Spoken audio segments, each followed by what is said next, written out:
Muito bom estarmos aqui para adorar ao Senhor.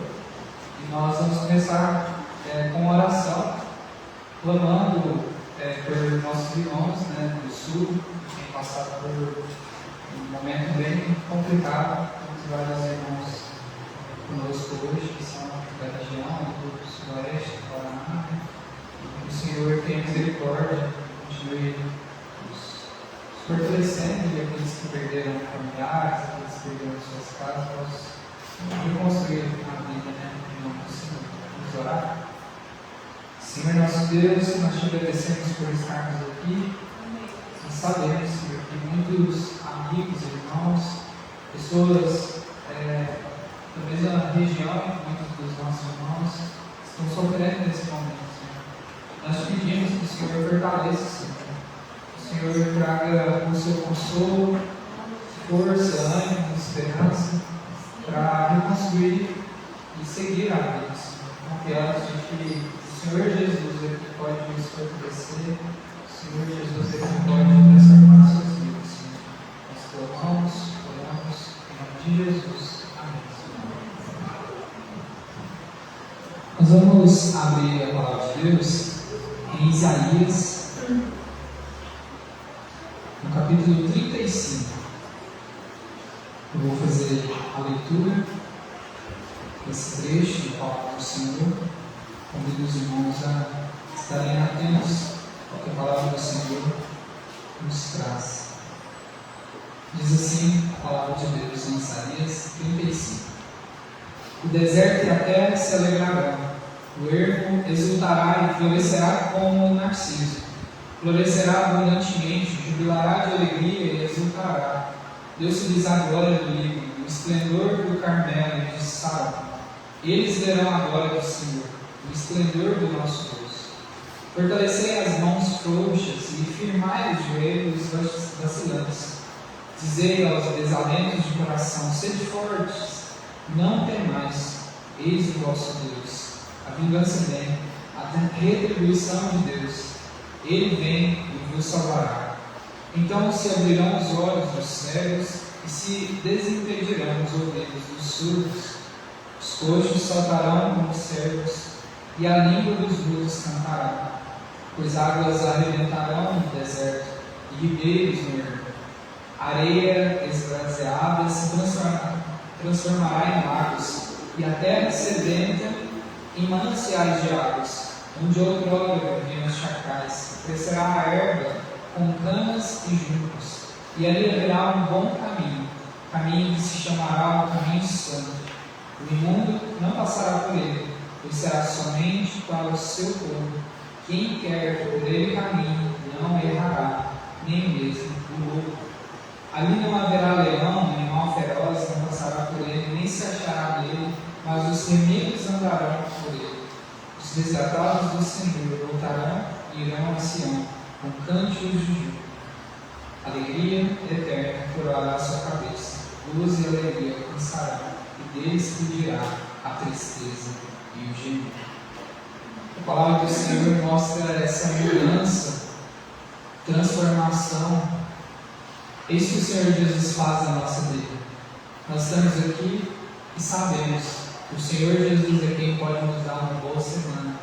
Mesmo nós não sendo perfeitos, nós tendo as nossas limitações, o Senhor é quem fortalece as nossas pernas para caminharmos e continuarmos servindo ao Senhor.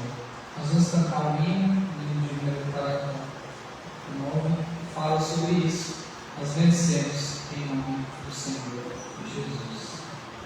O som do teclado nos pede pé para nós. Louvarmos ao Senhor.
Vamos abrir nossas Bíblias no Salmo número 51.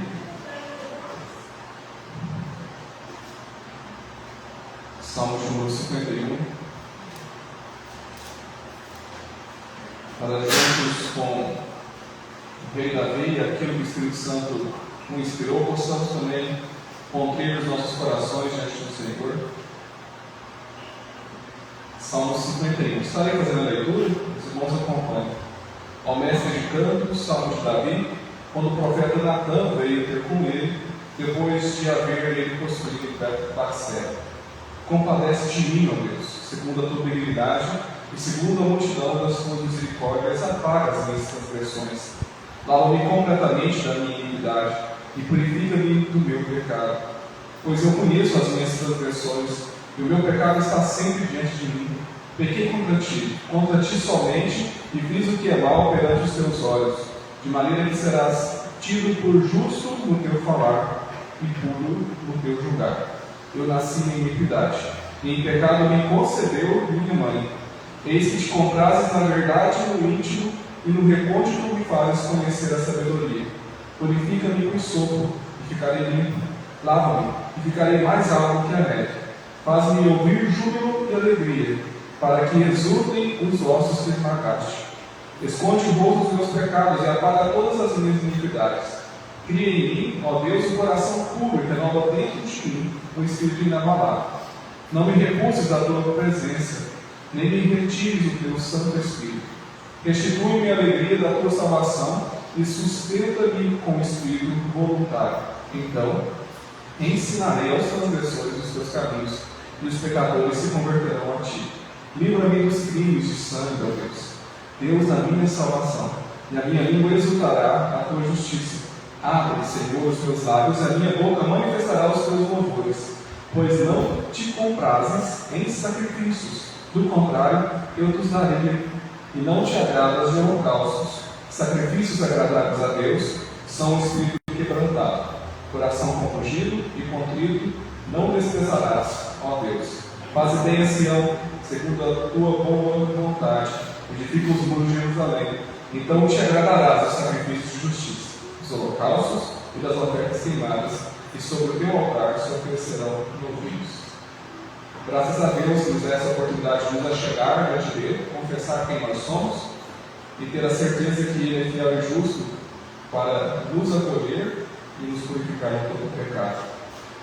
Hoje nós vamos ver um texto em João que o encontro que Jesus Cristo teve, aquele homem ele vai às vezes se apoiar em tradições, em questões que são às vezes mais humanas, conforme nós vemos aqui nos versos 16 e 17, mas o próprio Deus espera de nós não tradições, assim, uma vida quebrantada diante dele, e só Cristo consegue nos dar isso de fato e verdade. Então vamos fazer isso agora, uma oração silenciosa. Nós vamos primeiro confessar a Deus os nossos pecados, ter esse momento oportuno, depois nós vamos quebrar o silêncio com uma oração.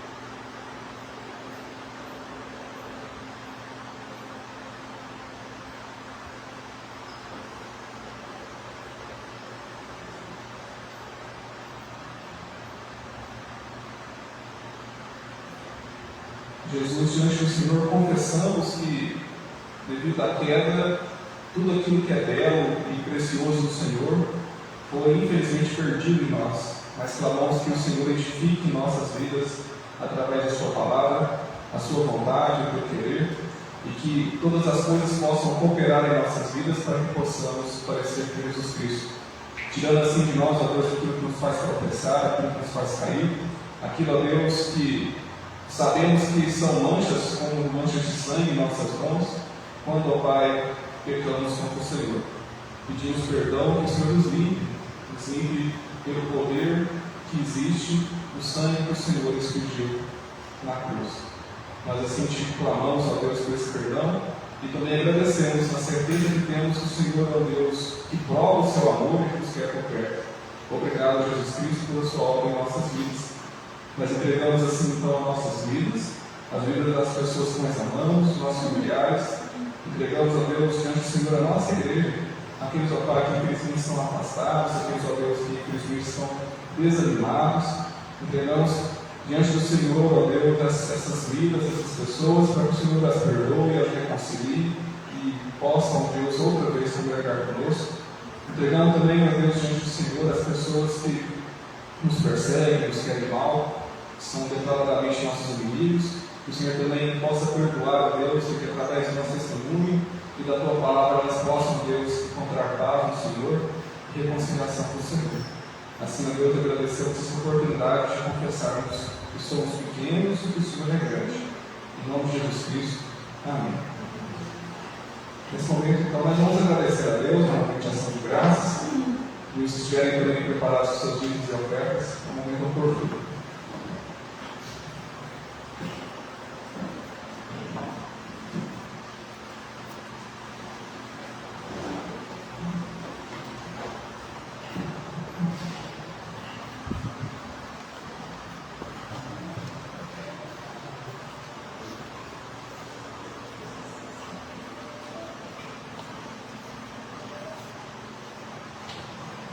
Boa noite, irmãos.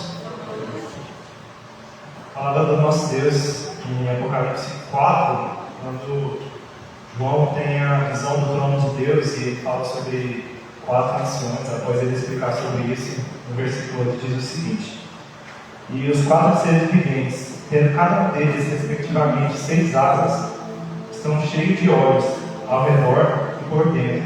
Não tem descanso nem de dia nem de noite, proclamando: Santo, Santo, Santo é o Senhor Deus, o Todo-Poderoso, aquele que era, que é. Quando esses seres viventes derem glória, honra e ação de graça aos que se encontram sentados no trono, ao que vive pelos séculos dos séculos, os 24 anciãos prostrarão-se diante daquele que se encontra sentado no trono, adorarão ao que vive pelos séculos dos séculos, e depositarão as suas coroas diante do trono, proclamando: Tu és digno, Senhor e Deus nosso, de receber a glória, a honra e o poder, porque todas as coisas tu criaste, sim, por causa da tua vontade vieram a existir e foram criadas. Que nós possamos ansiar pelo dia que cantaremos eternamente que Ele é santo, santo, santo para sempre. Que essa possa ser a nossa motivação na nossa semana, até que Ele venha. Que nós possamos declarar que Ele é o nosso Deus, que é santo, santo, santo. Vamos nos colocar de pé para louvarmos a esse Deus. E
receber toda honra, toda glória, Pai.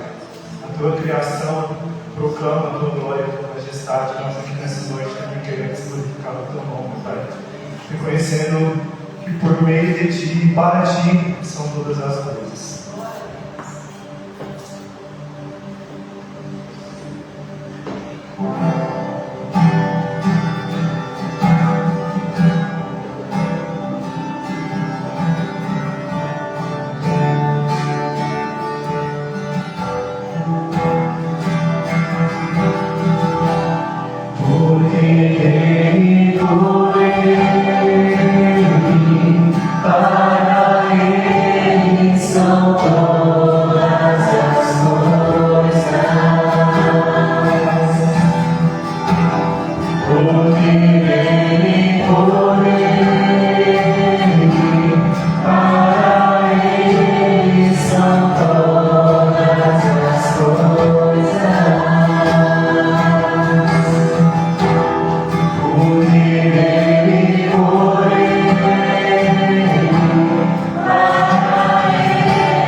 Receber todo o louvor e toda adoração, e nós louvamos o teu nome, Pai, na beleza da sua santidade. reconhecendo que o Senhor é um Deus santo, ó Pai, e que nós somos tão pequenos e tão falhos, e mesmo assim o Senhor olha para nós com olhar de misericórdia. Nós te agradecemos porque o Senhor não nos trata segundo as nossas ações, mas o Senhor nos trata segundo a sua infinita misericórdia. Quão profundas riquezas, ó Pai, é saber e conhecer sobre o Senhor. Quão insondáveis são os teus juízos, ó Pai, que essas palavras possam ecoar nos nossos corações por toda a eternidade, reconhecendo que só o Senhor é digno de toda honra e de toda glória, Pai. Aceita a nossa louvor e a nossa adoração. Ministra a tua palavra no nosso coração, para que a gente possa, Pai, ser edificados e ser mais parecidos com o Senhor, para que nós possamos permanecer firmes até que o Senhor venha. E como nós ansiamos por esse dia, Pai, Maranata, nós ansiamos pela vida do Senhor. No nome de Jesus, amém. Os irmãos podem se sentar.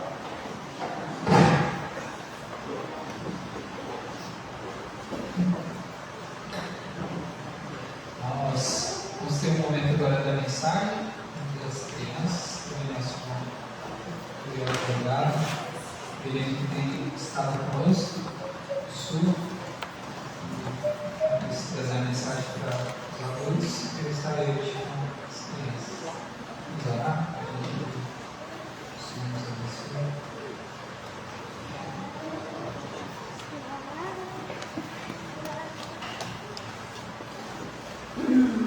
Termos essa oração. Eu pedi ao nosso irmão Felipe também fazer essa oração. Senhor, Deus Pai, obrigado por essa oportunidade de nos dar. Estar na tua presença nesse momento, Pai. Peço, Senhor, para Deus, para as crianças, Pai. Então, Senhor, te dou um bom, Senhor. Faça, Senhor, o Senhor verdadeiro, Pai, também, Senhor, pregador da Deus. Abençoa, Senhor, de quatro corações. E, Senhor, não só para as crianças, Pai. E peço, Pai, também, para os pregadores dos adultos. Faça, Senhor, que abençoa a Deus também, Pai. Iluminando, Senhor, a sua voz, para encher, Senhor, nosso ouvido, dando, Senhor, compreender a noção da palavra, Pai. Deus, nossos corações, e possamos, Senhor, sair daqui edificados. E, Senhor, eu peço, em nome de Jesus. Amém.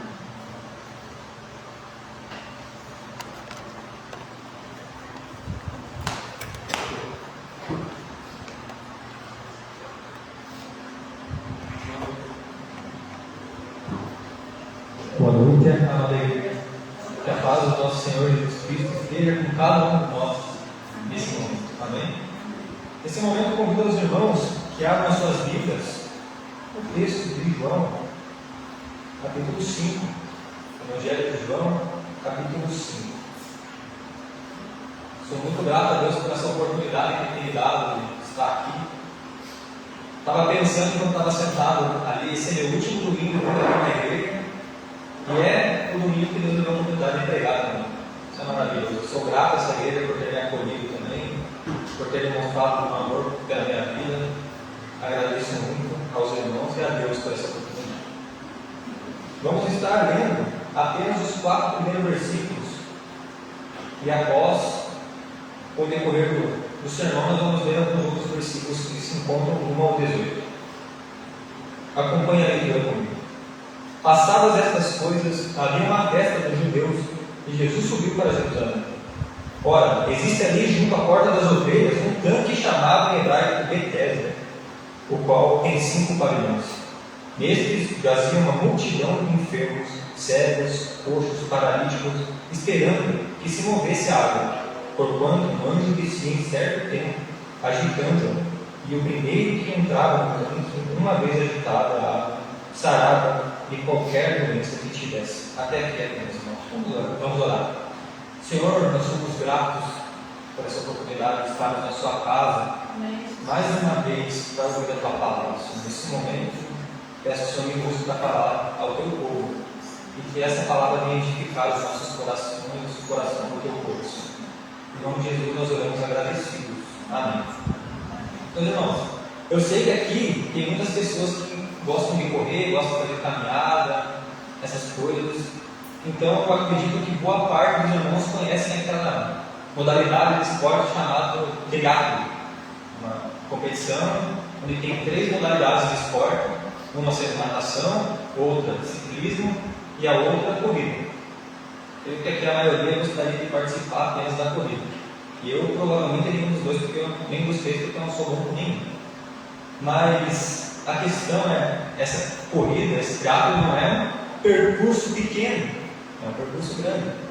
O último que eu vi tinha 220 quilômetros em um dia, isso em um dia. 180 quilômetros de bicicleta, 4 quilômetros nadando e 42 quilômetros correndo. É uma distância grande. E agora pensa comigo a preparação desses homens, a preparação dessas atletas que vão correr esse percurso. Li algumas coisas nesse sentido e alguns atletas se preparam cerca de 3 anos apenas para esse campeonato, apenas para essa modalidade de esporte. Acordando todo dia às 5 da manhã, treinando, correndo, nadando, se alimentando de uma forma adequada, e isso só para essa competição. Mas o físico deles, com certeza, é muito melhor. Eles sempre vinham cuidando do físico deles desde antes dessa preparação para essa competição. E nesse momento, se nós olharmos para João, desde o seu primeiro capítulo, nós vamos ver uma coisa muito interessante. Eu peço que os irmãos acompanhem. Eu não vou ler, mas se vocês quiserem olhar a Bíblia desde o capítulo 1, eu vou estar mostrando uma coisa muito interessante para vocês. Nós podemos ver que o Evangelho de João começa testificando quem é Jesus. Jesus é o Verbo encarnado, o próprio Deus que veio à Terra e se encarnou para se fazer presente no meio de nós. E logo após isso, Jesus é batizado. João Batista prepara o caminho para Jesus, batiza Jesus, e Jesus começa o seu ministério.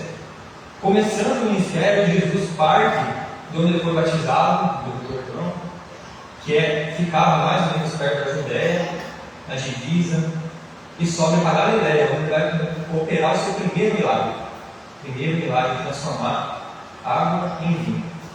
Transformando água em vinho, ele volta para Jerusalém, onde acontece o que então? Ele purifica o templo. Logo após purificar o templo, ele parte para conversar com Nicodemos. Conversando com Nicodemos, entendendo todas essas coisas, ainda no versículo 2, no capítulo 2, no capítulo 3, Jesus volta mais uma vez para Galiléia. Ele sai, e nesse caminho que ele está voltando para Galiléia, ele para em Samaria, para ter um momento deles em Samaria, onde ele conversa com aquela mulher do poço, as pregações que nós estudamos nesses domingos passados. Passando esse tempo em Samaria, ele sai e ele vai para Galiléia, onde ele vai operar o seu segundo milagre que está escrito no livro de João. João, capítulo 4, no versículo 46 em diante. A cura do oficial do reino. Ali ele vai operar o seu segundo milagre que é descrito no livro de João. E logo após isso ele volta mais uma vez da Galiléia para Jerusalém. Assim, nós podemos ver bem claramente que Jesus faz uma caminhada longa. Esse percurso de Jerusalém a Galiléia, Jerusalém, ele faz 4 vezes. 150 km cada vez que ele ia, cada vez que ele voltava. 300 de volta. Ele fez 2 vezes esse percurso inteiro, em torno de 600 quilômetros. Alguns historiadores dizem que esse percurso era necessário mais ou menos 6 dias caminhando sem parar. Mas a gente reconhece que Jesus parava em alguns lugares. Ele parava, a Bíblia não dava tudo o que ele fazia, mas ele parava. Então esse percurso foi algo um pouco demorado. E por conta dessa caminhada, dessa corrida, eu quero tratar o seguinte tema, conversar sobre o seguinte tema com os irmãos dessa noite: a grande caminhada. E a gente pode parecer um pouco irônico, né? A grande caminhada, vai falar de paralítico, não tem muito sentido. Vai fazer sentido. Primeiro, a grande caminhada exige de nós paciência. Volte seus olhos ao versículo 5. Peço que os irmãos leiam para mim do versículo 5 ao versículo 7. Estava ali um homem enfermo, havia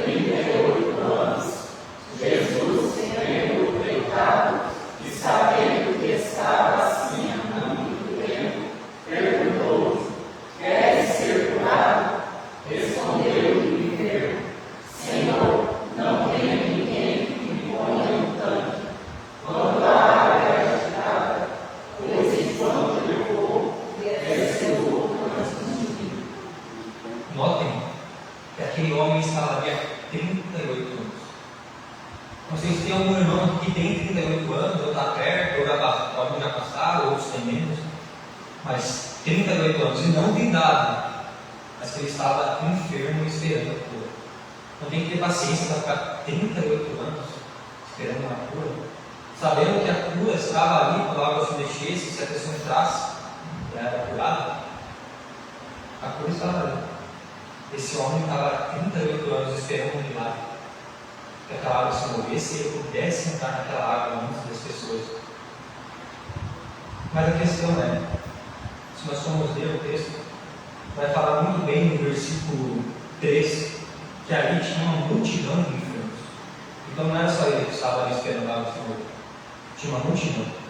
E quando tem uma multidão de enfermos, uma multidão de pessoas esperando alcançar um objetivo, é literalmente uma competição para isso. Vocês acham que uma multidão de pessoas, elas deixariam qualquer pessoa passar na frente para conseguir a cura se elas também queriam a cura? Esse homem tem que ter muita paciência. E a situação desse homem, que não é revelado o nome dele para nós ainda, também não é importante para sabermos o nome dele. Era uma das mais complicadas que tinha na época. Sabendo que não tinha nenhum auxílio do governo para ele, por conta de ele não poder trabalhar, por conta de ele não poder caminhar.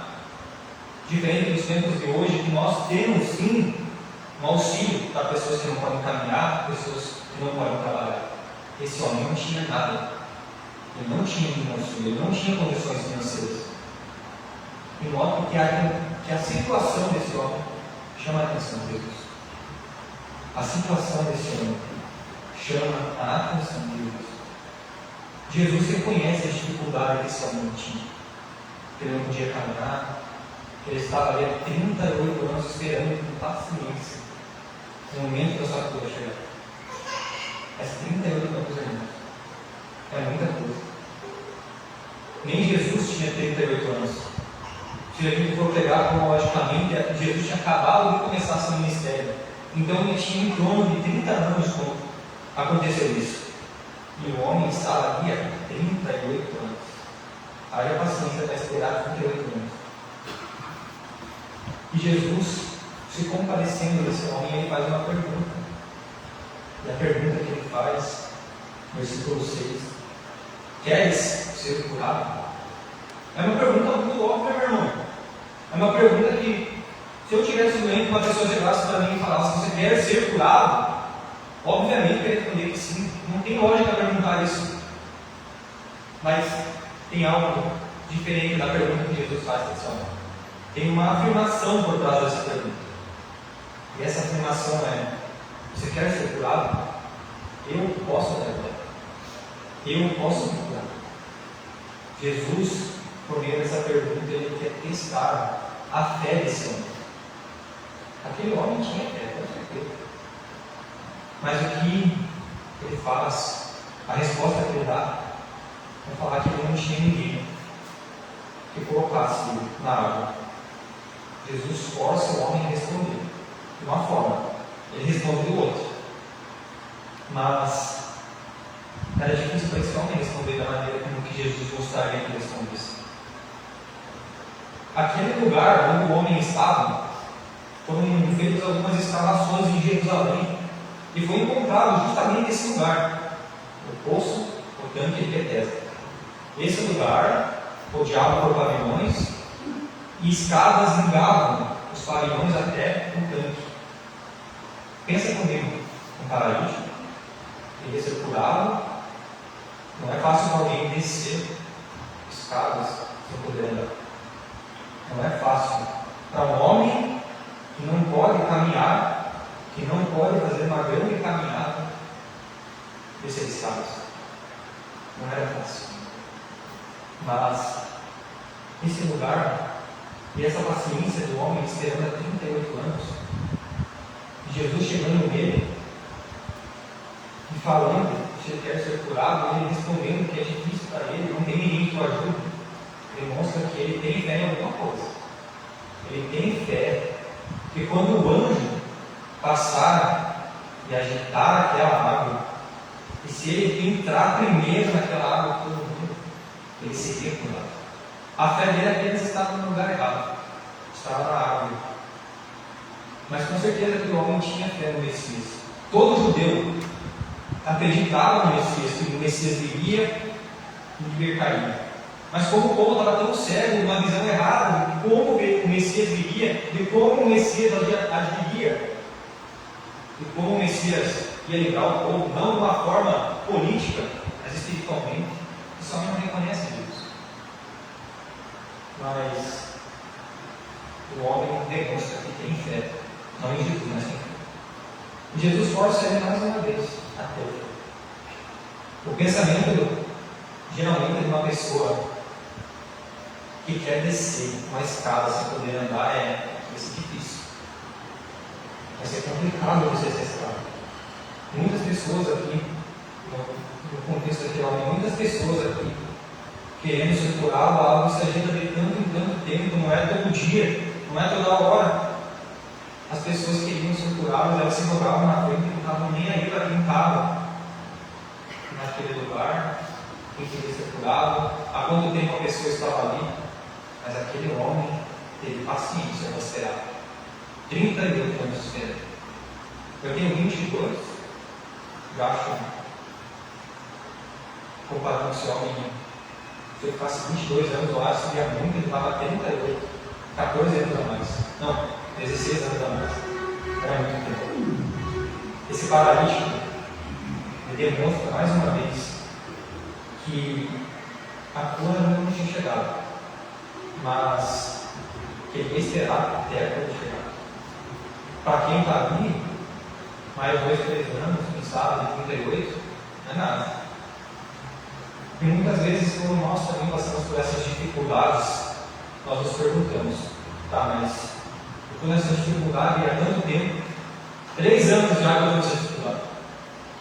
3 anos que eu não recebo uma oportunidade de ganhar no meu trabalho. 3 anos, Senhor, eu estou me perguntando, por que isso? 2 anos, quem sabe, 1 mês. O tempo perfeito é o tempo de Deus. Mas Jesus, por sua grande misericórdia, ele faz uma afirmação, vou dar uma ordem para você. Essa ordem se encontra no versículo 8. Levanta, toma o teu leito e anda. E isso, meus irmãos, demonstra, ou vai exigir do homem mais uma coisa para essa grande caminhada: uma atitude. Vai exigir uma atitude desse homem. Peço que os irmãos leiam para mim, do versículo 8 ao versículo 11. Então disse Jesus: levanta-te, toma o teu leito e anda.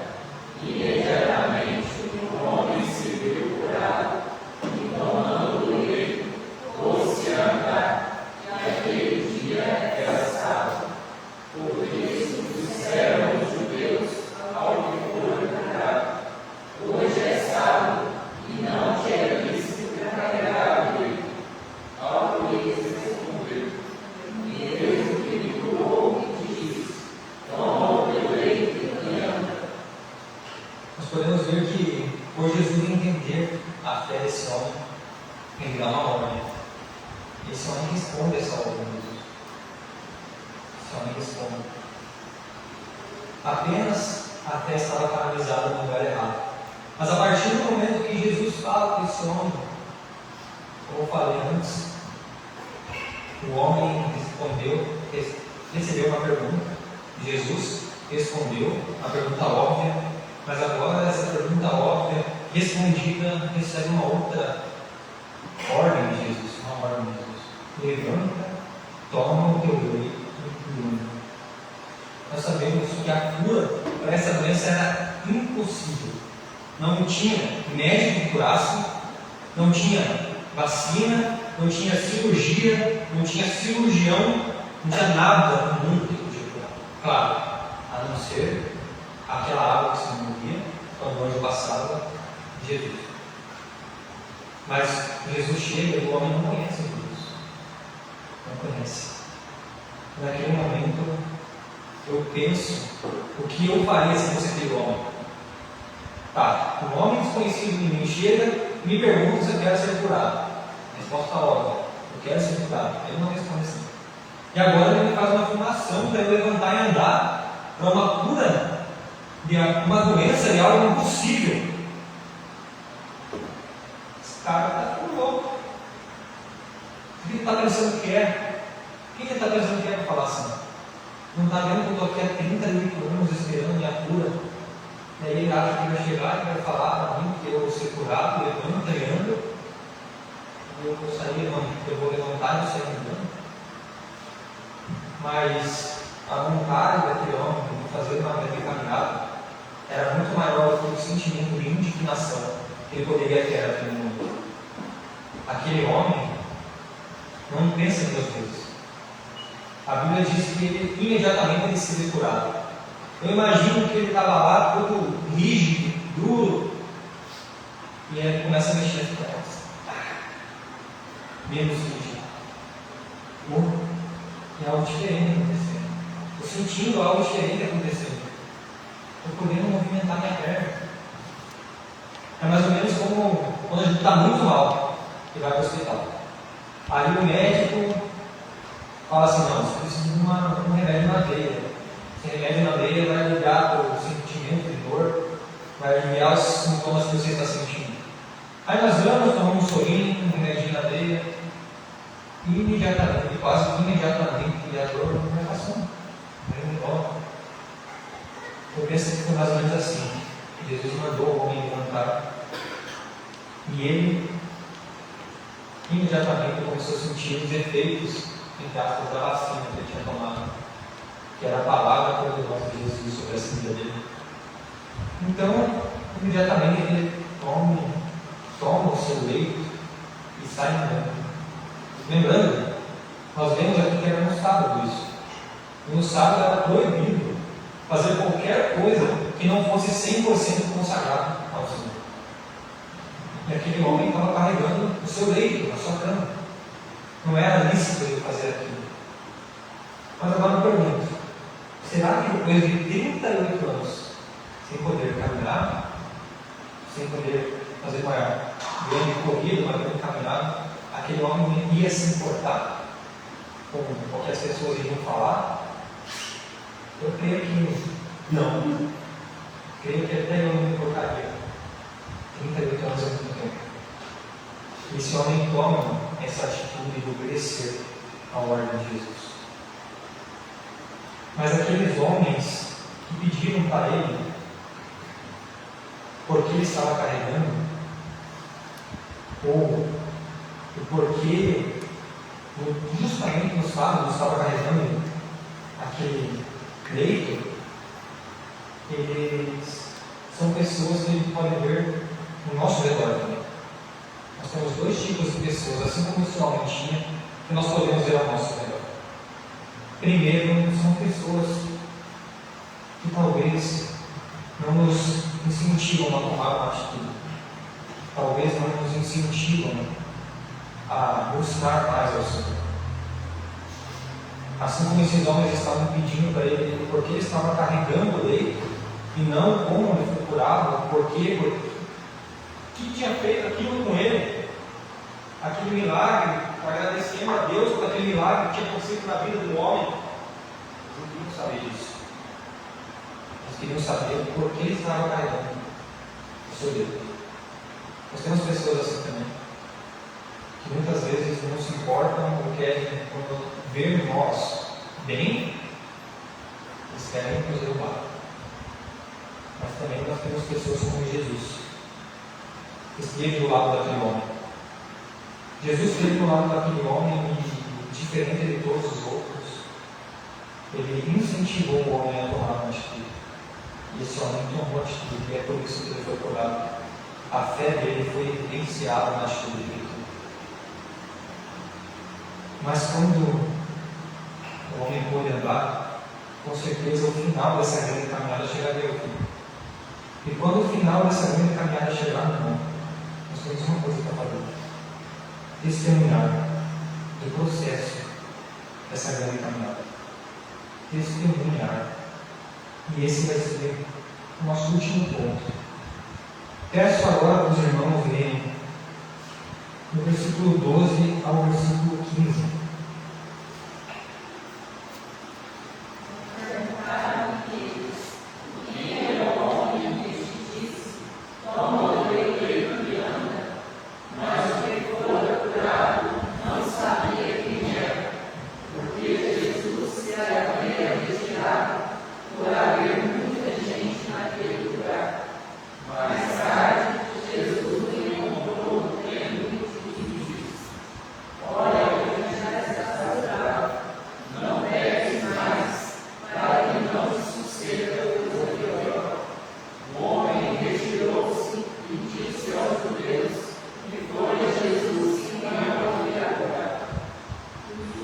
Até aí, meus irmãos, nós podemos ver aqui que as pessoas perguntam quem era o homem.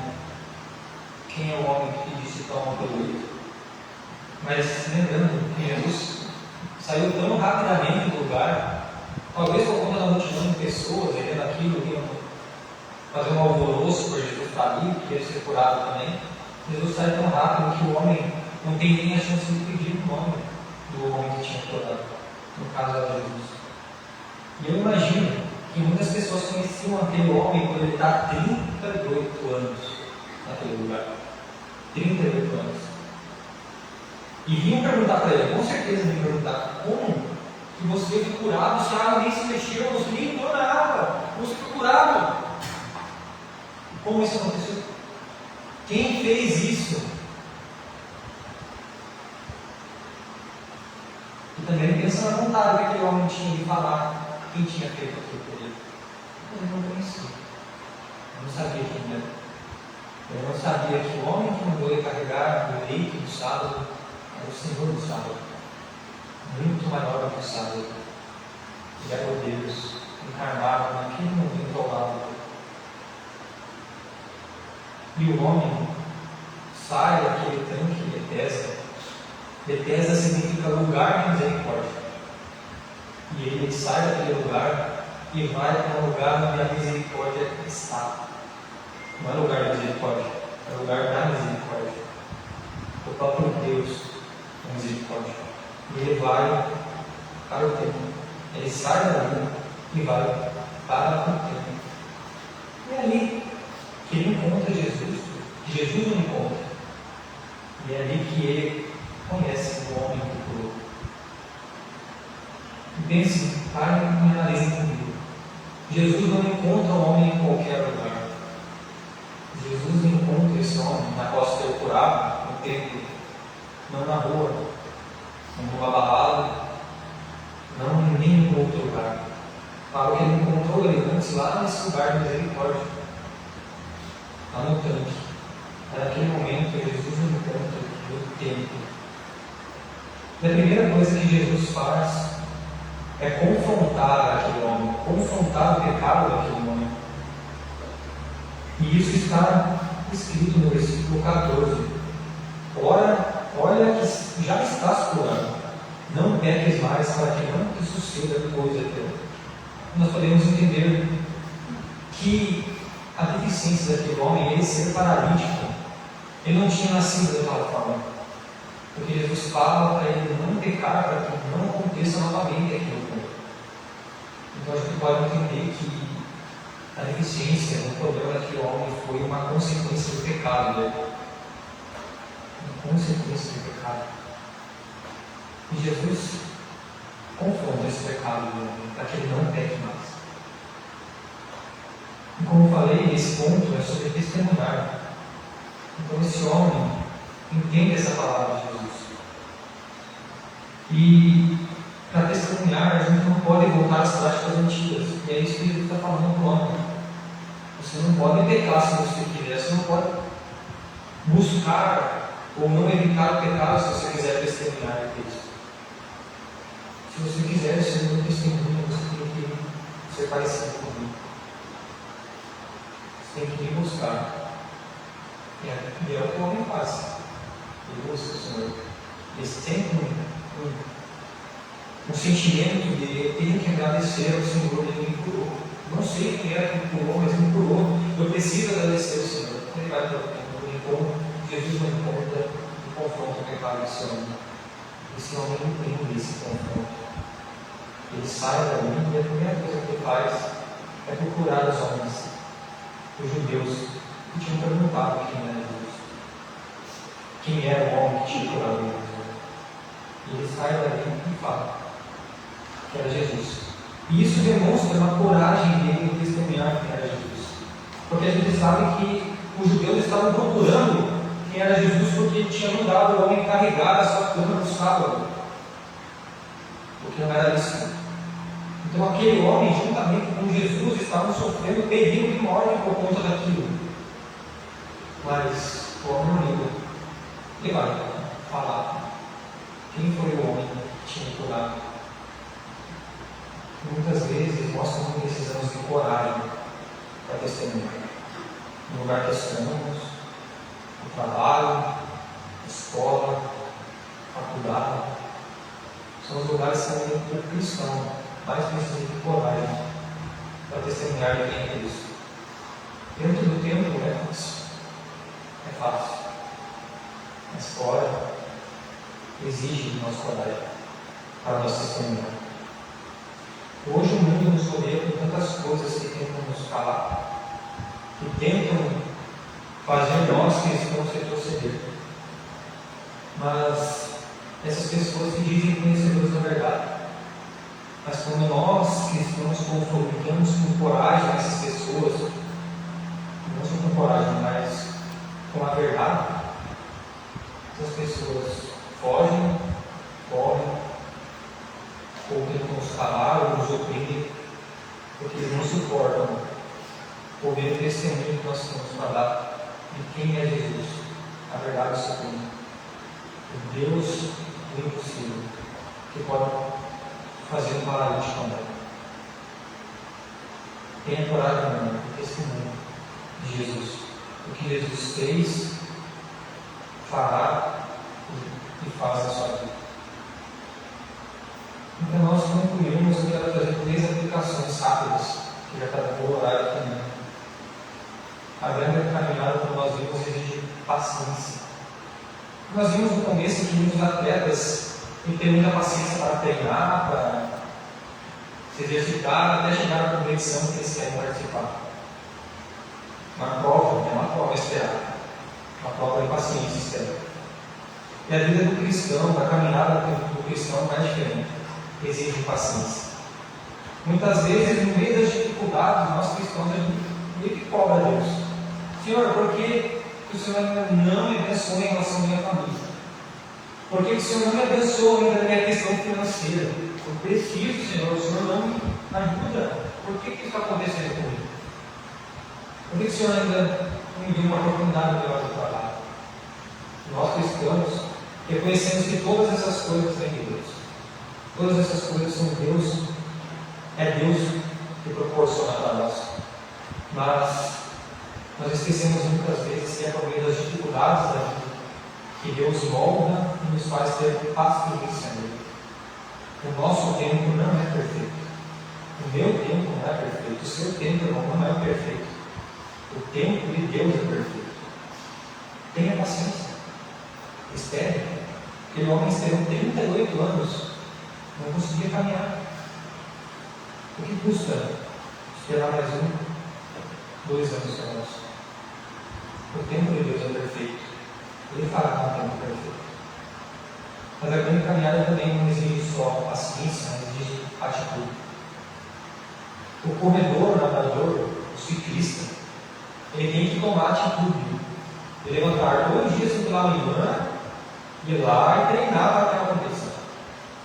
Aqui tem vários corredores aqui que eu sei que ele me falou. E que tem que ter uma atitude de disciplina para poder correr, para poder manter o corpo em forma. E se não fazer isso, acaba perdendo o ritmo da coisa, né?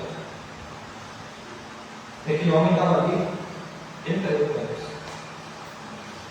Eu não sei, meu irmão, mas nossa atitude tem 2 pontos: física e espiritual.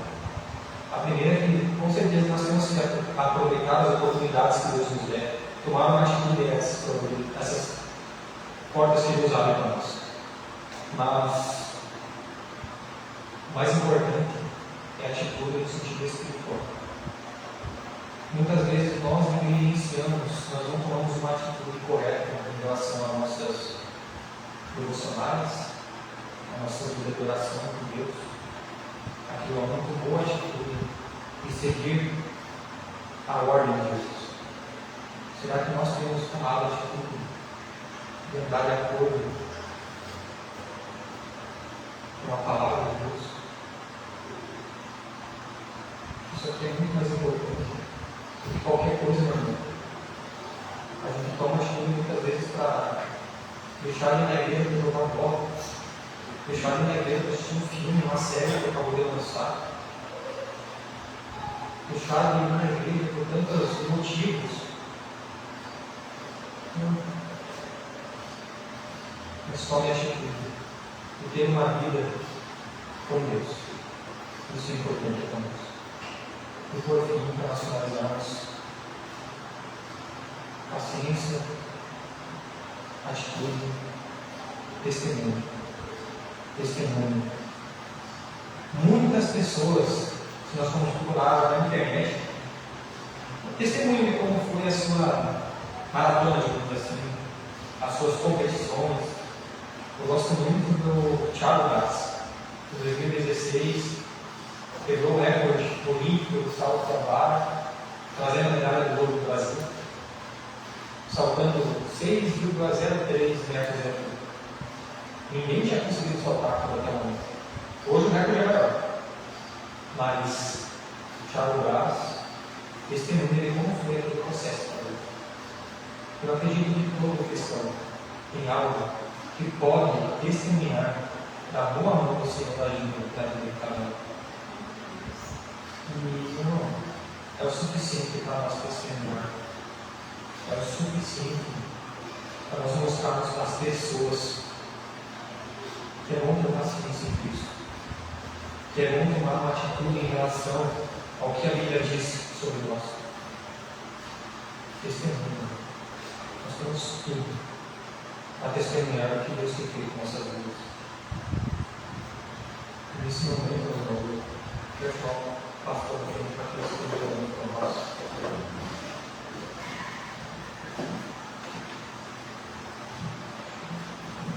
Vamos orar? Senhor nosso Deus, nós te agradecemos por tua palavra, te agradecemos porque podemos ouvir, Senhor, e ter nossa vida transformada também.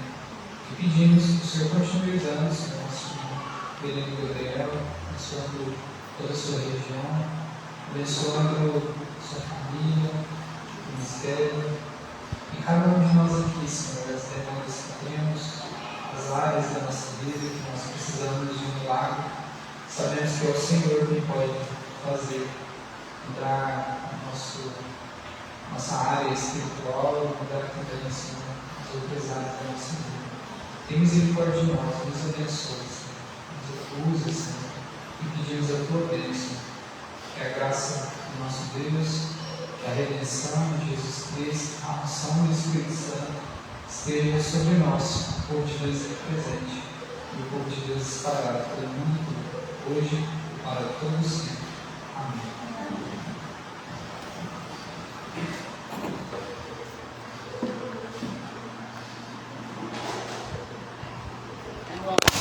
Que alegria estarmos juntos aqui, né?